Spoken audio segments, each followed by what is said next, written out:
Meryl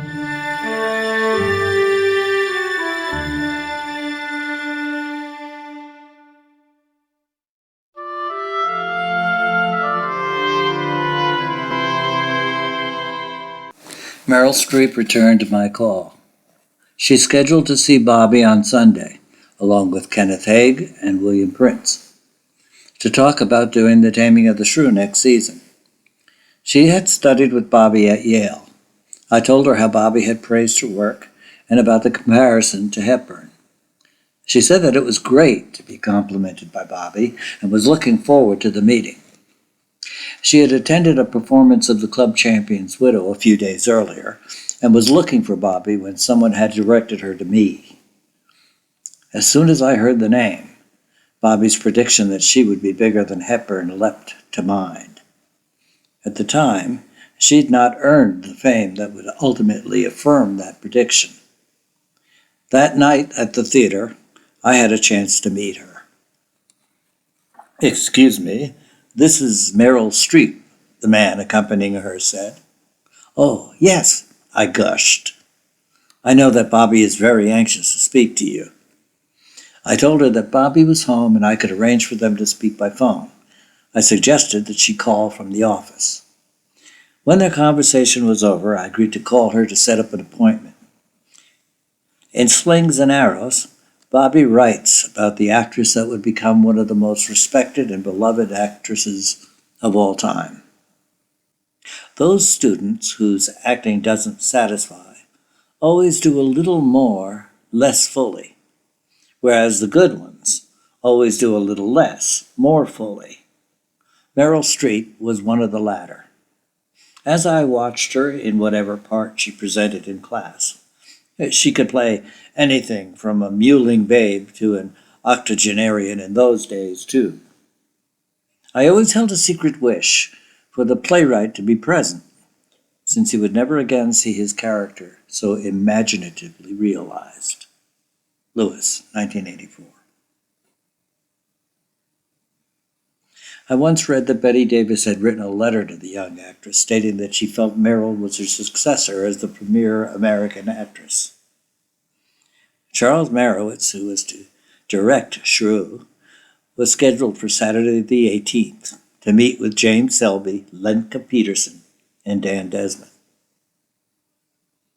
The following evening, Marini and I had a long chat after the show. We grumbled over the parking problem as we waited for the van to return from the station. "My friends call me Mo," she declared as she launched into stories related to her recent projects: Queen of the Stardust Ballroom and The Gathering. We talked about the casting of Caligula, Suicide, and The Taming of the Shrew. I asked what it was like to work with Tennessee Williams. "He was the best," she said, without missing a beat. "There will never be anyone like him. He understood women. He knew how we work, what we want.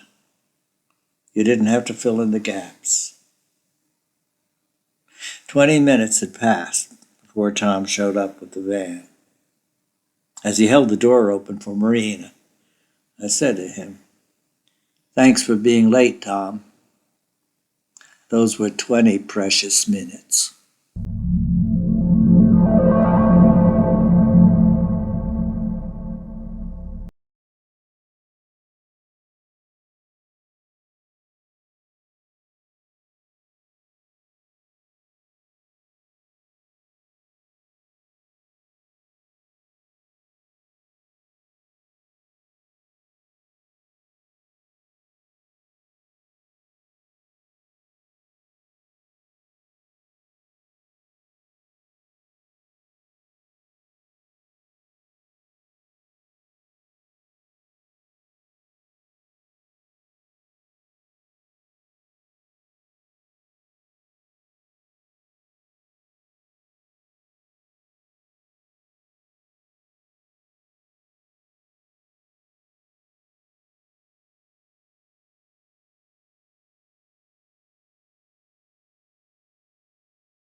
February 10th.